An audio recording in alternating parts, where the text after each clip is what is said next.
Magandang umaga, Filipinos. Good morning. You're watching Eagle News Mornings from Canada. I'm Thomas I. Likeness, reporting from our Eagle News studio in the Western Canadian province of Alberta. My city is Edmonton, and we're here to bring you news from across the country. Well, we're almost done for another week. What have you got planned for this Thursday? I'm just waiting to get my list from my wife. We marked a bit of a milestone here, by the way, today. Well, not today. It was actually a couple of days ago.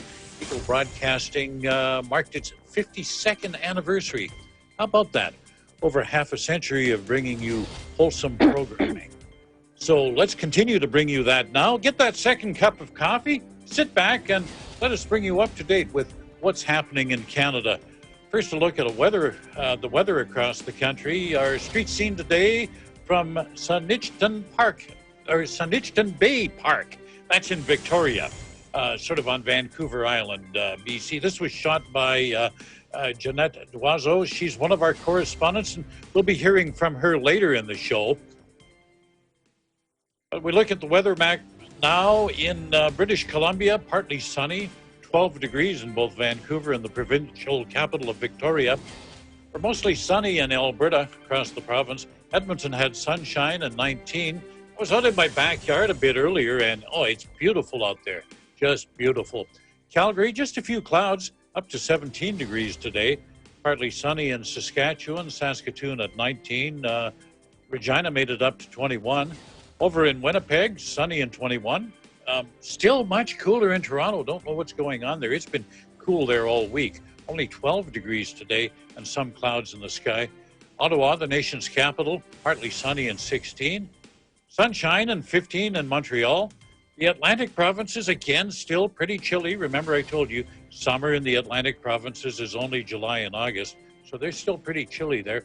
Clouds and 2 degrees throughout most of the Atlantic region, although they got up to 7 degrees today in Halifax. Some of the stories we're following today is Canada close to having a food shortage. We'll give you an update on those 2 meatpacking plants in southern Alberta where 1,000 workers, probably more by now, have been infected by COVID-19. The Fort McMurray flooding has created some challenges. We'll hear from Eagle News correspondent J.C. Umel on how Calgarians are coping with the pandemic. From Victoria, BC, we'll hear from Eagle News correspondent Jeanette Doiseau about how scientists are trying to solve the riddle of coronavirus. And our sports guy, our Eagle News sports guy, Anthony Sevilla. He'll tell us what's happening with Vancouver's Major League Soccer team during the times of this pandemic. Well, what are the numbers like in Canada? We just passed the 50,000 mark for the number of COVID-19 cases reported, and we're getting close to 3,000 deaths from the infection.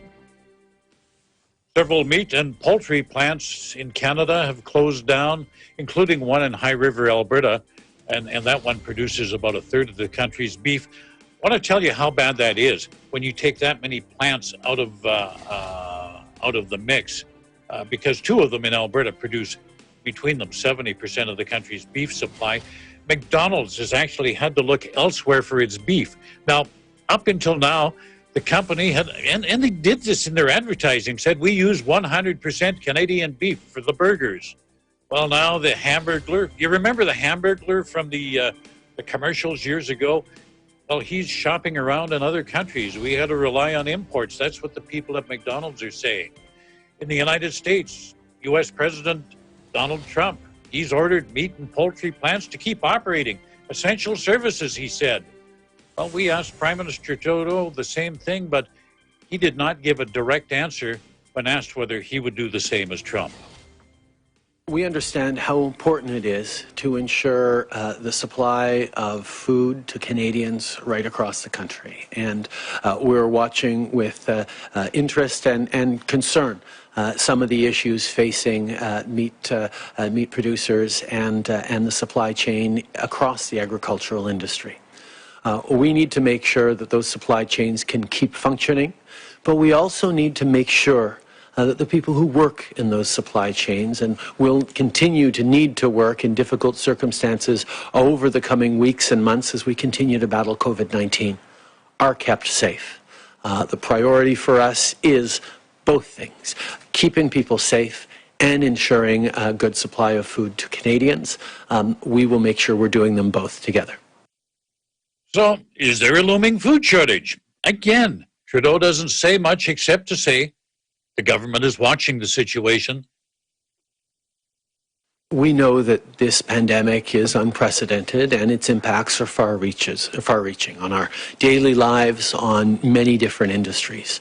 We are working very closely with the agricultural industry to ensure that people get good, healthy food, particularly as we embark upon the summer where there will be a need and an ability to get lots of fresh vegetables and produce from across the country. We need to ensure that we're able to provide for that. We're working with provinces, we're working with the sector. Agricultural Canada is very much on this issue. We need to continue to stay vigilant because of the large disruptions across many different sectors in our country, including obviously agriculture. Well, most experts suggest there may be shortages of certain cuts of meat, but they say there should be product available on the grocery shelves.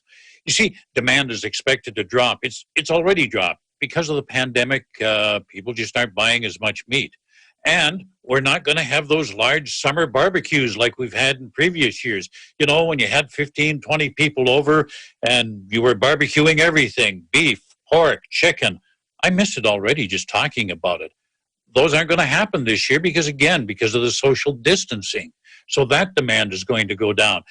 And of course, because a lot of people haven't been working, money is tight. People are buying less. Demand may be down, but we're told prices will be higher. Now this is interesting before I leave this topic. In New Zealand, they just opened up the country there. The government has got the pandemic under control there. And I tell you, Ronald McDonald was smiling. Fast food places have been closed there for 5 weeks. Yesterday was opening day, and get this, 300,000 burgers were sold. Can you imagine? That's a lot of Big Macs. Let's look at that situation now in southern Alberta where the Cargill meatpacking plant in High River has been shut down. The JBS plant in Brooks, also in southern Alberta, it's barely operating. And as I told you, these two plants supply 70% of the Canadian beef. That's a lot of meat. Now, I just got word about 20 minutes ago that Cargill is set to reopen on Monday. No word on what their processing capacity will be. Normally, they could handle about 4,500 head of cattle. Not sure whether they're going to be up to full speed or just have a partial output, but they've been given the green light by Alberta Health Services to go ahead on Monday. I'll have more details on that on the Eagle News International broadcast later this morning, and later today we'll have a story up on that on eaglenews.net. But as I said, COVID-19 has hit the workforce in those two plants hard. Alberta's Chief Medical Officer of Health, Dr. Deena Hinshaw, says at least 1,000 workers have been infected. As of today, there have been 759 cases confirmed among workers at the Cargill meatpacking plant. There have also been 249 cases confirmed among employees and contractors at the JBS plant in Brooks. These outbreaks show the remarkable ability of the virus to spread quickly. That is why we are doing everything possible to identify and manage every outbreak, including those in High River and Brooks. So one worker in each of those plants has died from the coronavirus. And you've heard me talk about the Cargill plant quite a bit over the last week and a half. More than half of that plant's workforce, and there's 2,000 people work there, more than half are Filipino. Big Filipino community in High River. And as well as workers being affected, unfortunately, people come home, they don't even realize they got the virus, and they infect others, whether it be in their home or in the community. More than 1,100 cases are linked just to that one plant. And it's because of working conditions in the plant. I don't know how many of you are familiar with packing plants, but people are working side by each. There is no distancing. Hinshaw says steps, though, are being taken to manage that situation. Alberta Health Services has rapid response teams in place and has worked aggressively to ensure operators have implemented outbreak protocols and to make sure that cases are identified and supported so they can be isolated, and ensure that cases get any health care that they need. AHS has made sure that contacts are identified in order to contain spread, and has also made testing widely available, including to those without symptoms in outbreak settings. Alberta Health Services has also been working very hard on providing temporary housing for isolation and any other needed supports for those who are at risk. Now, it's sad when people are just trying to make a living, trying to support their families, and they find themselves victim of an invisible enemy, and sadly that enemy could have maybe been stopped had we known more, had we acted faster. But, you know, equally sad and disgusting are the online comments, the backlash against the Filipino community, against the whole Asian community, a sad situation indeed. I get very angry when I hear these comments. You know, in response to this, there's been a network of Asian Canadians formed. This was formed to combat the racism that has emerged during the COVID-19 pandemic. Asians Canadian Together to End Racism is the name of the group. And the group says incidents like online incidents, politicians suggesting that our chief public health officer has an allegiance elsewhere than Canada. They say incidents like this mobilize them to form that national network, and hopefully, as well as defeating the virus in the next few months, we defeat that kind of thinking in our communities. Because, you know, it's just easier to blame somebody else than to try and take a minute and understand what's going on. Enough on that. What's happening in Fort McMurray now? We showed you these pictures of the flooding yesterday. The water is still backed up. Nearly 13,000 people have been forced from their homes. One person in the region has died as a result of the flooding. You know, low-lying areas and the whole downtown, it's underwater. There are department stores down there.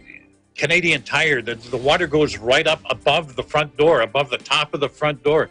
It's just unbelievable how much water is down there.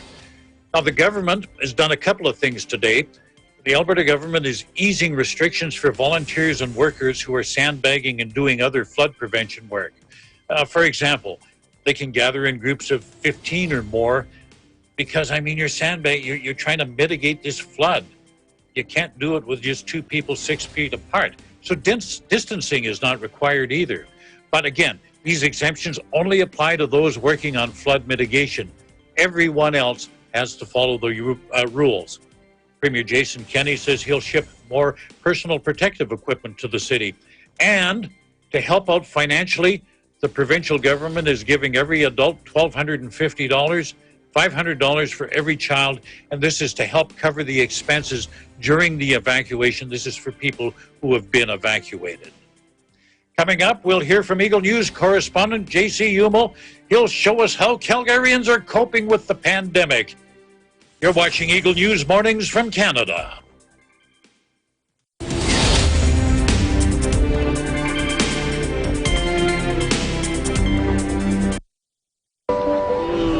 Magtatagumpay tayo, salamat. Kung mag-fail tayo, salamat. Ang importante po, sinubukan natin, ginawa natin yung makakaya natin.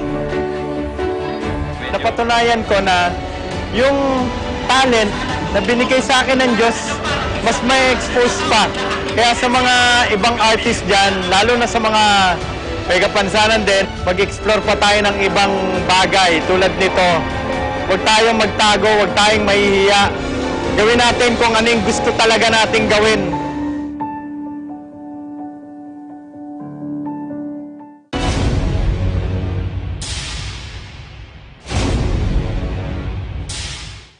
This program is presented by SMC Infrastructure, building a better world.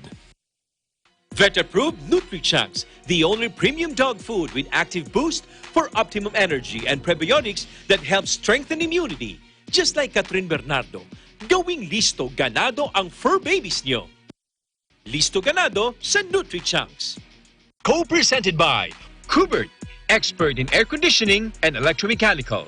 Also engaged in structural, electrical, fire protection, plumbing, and sanitary services. Kubert, your ultimate MEPS and air conditioning solutions. Vita Herbs Philippines Green Coffee. Masarap, mabango, at healthy pa. Canrib Corporation, your ventilation and air conditioning specialist. New San Jose Builders Incorporated. Unlad Incorporated International, fight against global poverty. In participation with Rain or Shine Elastomeric Waterproofing Paint, color for protection for your home. Matimco. Matimco is wood. Wood is Matimco. R Square Variables Incorporated, your trusted UPS supplier and UPS maintenance provider in Luzon, Visayas, and Mindanao. CompuZell Computer Services, ID card and lanyard manufacturer. Saisho International Trading Corporation. DN Steel. EMAC UPVC Roof Corporation. The Bulacan Bulk Water Project is a treatment facility that will provide bulk water to the 24 municipalities of Bulacan to meet the increasing water demand of its residents. Through concessionaire, SMC Infrastructure also initiated the significant improvements of the Manila North Harbor Port, the country's busiest port. Listo at ganado ang baby ko sa vet-approved Nutri-Chunks with active boost and prebiotics na pampalisto. Made with real meat, with essential nutrients to help them grow healthy and happy. Listo, ganado sa Nutri-Chunks.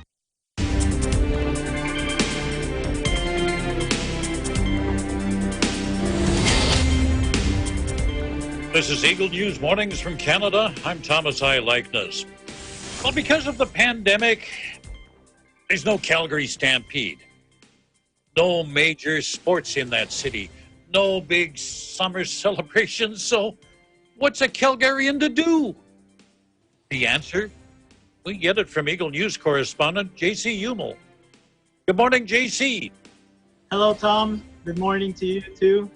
And as Calgary is still in a state of local emergency due to this pandemic, Calgarians find ways to cope up on this battle we have with COVID-19. To continue to prevent the spread of this virus, green spaces are open for passive recreation, such as walking, and the city is asking the citizens to continue to respect the social distancing and being close to each other. Golf courses, playgrounds, and tennis courts are still closed.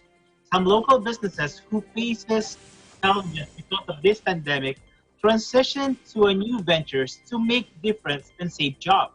A blanket company here in Calgary stopped making blankets, but they are making face coverings to help our frontliners or our workers for their safe working.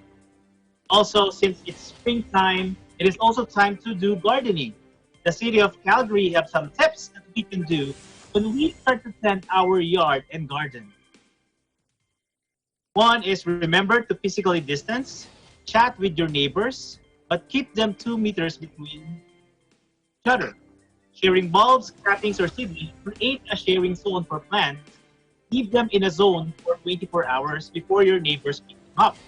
Wash your hands before and after gardening, attaching shared items like garden hose, tools, compost bins, and those gardening tools. Also have a set of basic tools for each person to reduce contamination. A set of hand towels, gloves, a yellow bucket, or loppers or scissors that you could be able to use. Disinfect, clean tools before and after use. Clean handles protect us from COVID-19. Clean blades also protects us from seas or diseases. If you share a green space or yard, like a semi-detached house or townhouses, create a zone in the garden that will going to give 2 meter space at all time to with your neighbor. Assign your yard work to each person or family on separate days. One family mows the lawn while the other cares for the trees and tends flower beds on the opposite days. Set up new spaces where people can sit and stay connected through technology. Many local gardening experts and businesses have online training events, garden tours, and more. They also say that not all heroes wear cape, and that is true. Anyone can be a hero, like this couple in Calgary who do street art works for donations to Calgary Food Bank. Currently, here in Calgary zone, there are 3,366 confirmed cases with 50 deaths listed. As we continue the journey to this world and face this pandemic, everyone can be a hero and help others out on his own way. From Calgary, Alberta, Canada, this is JCU Eagle News. We live in interesting times. Back to you, Thomas. Before you go, JC, what are you doing outdoors these days? Actually, we flew kite a few days ago, but you can see how people are practicing social distancing. Our green space here is so huge, and even though people are flying kite, they really is practicing social distancing. So that's one thing that I did over the weekend. Well, that's good to hear. I think we're law-abiding people up here, and we hope to hear from you a whole lot more on the program in the coming weeks. Well, COVID-19 remains a puzzle to researchers. This virus was unknown to the medical world only 4 months ago. And now in Canada, scientists and medical professionals are spending their days and sometimes their nights in labs trying to unravel this mystery, trying to develop a vaccine. We have more on that from Eagle News correspondent Jeanette Doiseau. Good morning, Jeanette. Hi, Tom. Good morning. Thank you so much for that. How are you doing? We're doing good here. We're doing good here on this Thursday morning, and I trust everything is well in Victoria. Yes, it is. It's still quiet. You know, we're isolated all the time. We're on the island. So tell us about this virus and the research. Yeah, so just like what you said, this virus is unknown to the medical world until about 4 months ago. So Canada is relying heavily on science to find what this virus is all about and to develop a vaccine right here in Canada. So following the announcement of Prime Minister Justin Trudeau last week on the $1.1 billion for a national research strategy to fight COVID-19, the federal ministers and health officials also made announcements echoing this strategy on a more detailed plan of action. Federal Minister of Science and Innovation announced that part of this funding is $40 million towards COVID-19 host genome sequencing efforts in Canada. That's a mouthful, eh? So the genome sequencing will be led by Genome Canada. It's a not-for-profit organization funded by the Government of Canada. And CGen, the National Facility for Genome Sequencing and Analysis in Canada. The research will include identifying the differences between people who have mild symptoms compared to those who have severe symptoms, and how the human body responds to the virus in general, and to track the evolution of this virus as it spreads. According to an article written by Dr. Naveed Aziz, Chief Administrative and Chief Scientific Officer at CGen, I quote, Canada's COVID-19 host genome sequencing initiative promises to generate new knowledge and provide much-needed data to support diagnosis, prognosis, and treatment of this devastating pandemic and those that will surely follow, end quote. CGen has 3 regional centers in Toronto, Montreal, and Vancouver. CGen scientists at the Canada's Michael Smith Genome Sciences Center in Vancouver were among the first in the world to sequence the SARS coronavirus genome in 2003. So CGen scientists will work on 150,000 virus samples and 10,000 patients affected by COVID-19. So the federal government of Canada also allocated $29 million for the National Research Council in Montreal in preparation for production of vaccines for clinical trials. In British Columbia, Canada, this is Jeanette Doiseau. We live in interesting times. Jeanette, I just wanted to say I loved that street scene you shot, even though there were no streets in it. Much better than the streets. There's a street leading to that. Leave the street out. I like your video better, but keep those videos coming as well as your good reports. And we'll see you again later on the show throughout the coming weeks. Well, great. Thanks for having me, Tom. My pleasure. We're going to turn to sports for a minute. Major League Soccer, the Vancouver Whitecaps, they're not going to let something like the coronavirus get them down. Let's hear more from Eagle News correspondent Anthony Sevilla. COVID-19 may have rocked the sports world, but it hasn't stopped the desire of the Vancouver Whitecaps to continue to stay ready for this year's MLS season. Whitecaps defender Jake Nerwinski and midfielder Andy Rose took the time to answer questions from the media regarding the future of the season and gave us an update on their current situation. Both players were asked what they have spent the most time doing during the pandemic. We have this workout challenge that has been kind of consuming all of the players. Our strength coach put it on to see who can log the most workout hours. And I'm priding myself on at least getting top 5. So I think working out has definitely been the thing I've been doing most. The Whitecaps have done an unbelievable job with, supplying us with equipment, for gym and giving us, meal services. I think they've gone above and beyond so far. They're doing great with that. And they're doing great with, keeping us occupied. I think other than working out, I've been working on, trying to learn the piano. And I think some days I have really good days where I'm like, I go for like an hour and I'm doing pretty well. And other days it's 15 minutes and I just want to throw the thing away. But that's kind of where I've been at right now. Yeah, aside from the workout challenge, obviously it's been an incredible time to spend a lot more time with family. I have a 2-year-old who's full of energy. I actually just had a trampoline delivered this morning, so wish me luck putting that together the rest of the day. And then I've got tons to keep me busy. I'm finishing up my UEFA A-license coaching badges at the moment, so there's been quite a few online modules to get sent in before the deadline, and starting up our partnership with SNHU that MLS offers to get a master's in sports management. So plenty going on. If Jack, my son, doesn't keep me busy enough, I've got all that going on. So this time I think everyone needs to get creative and find different ways to spend their time. Obviously, having a family, having a young son, that makes sure there's plenty to do every day. Nerwinski and Rose both gave their insight on whether or not players from around the league have any sort of interest in playing in front of empty stadiums. The best case scenario would be we play in front of fans.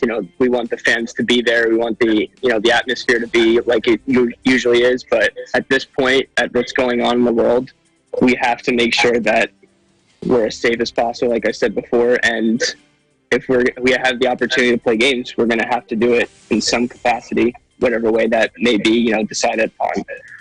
The league has been in contact with the PA almost every single day over, what the new updates are, what, the new challenges are, and what are possibilities for this league going forward. So right now, obviously there's just so many uncertainties, so we don't really know what to expect. And I guess, when it happens, we just have to deal with it.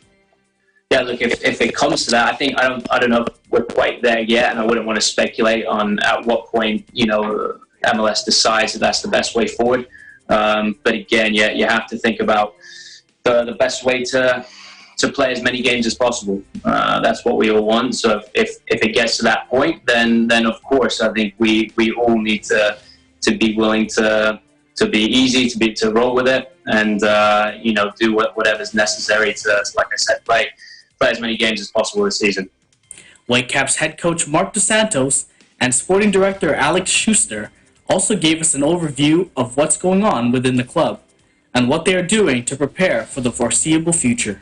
Look, it's totally out of our control. What we deal with is, and when I have meetings with the staff, is what did we look like in preseason? What did we do well, wrong? What happened in the game against Sporting Kansas City? How did we answer so well in a game in LA that was a record crowd there to see Chicharito, and we went there and not only deserved to win, but won the game. That's all our evaluation. Look at our roster, look at what's next, and we're not questioning anything of when are we going to come back, when's the Canadian Championship, when's the next game of MLS. We can't dwell in that because it's like I said before, it's not very important right now. And when time is going to be there for us to show up again, we'll be ready. There are bigger problems that have to be solved right now. And I think if the time is the right time, we will find solutions to go on with our competition, and we will be prepared for every single scenario. We are not in Europe where they are running out of time, and they don't know how to finish a competition. We are still in a good situation to stay beside of all the other problems and to wait until we get the feeling that the curve flattened, and we should go do what we have to do to take our faces and our social responsibility to help the community, the country, the states to address to people to do the right things, to flatten the curve. And if we can manage that, then we will find a solution for everything else.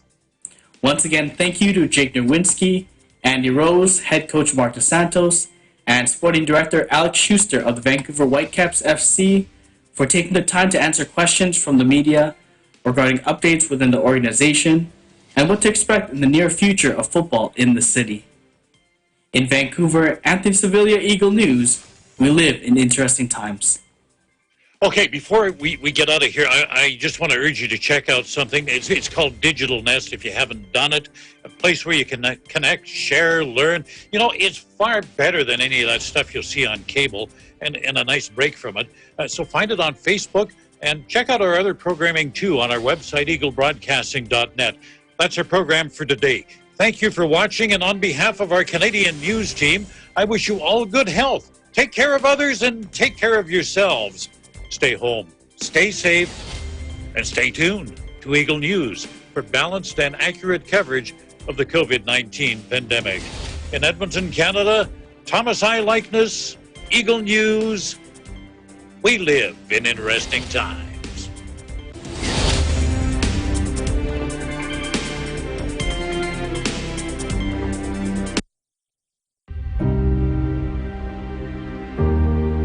It says the best defense is still.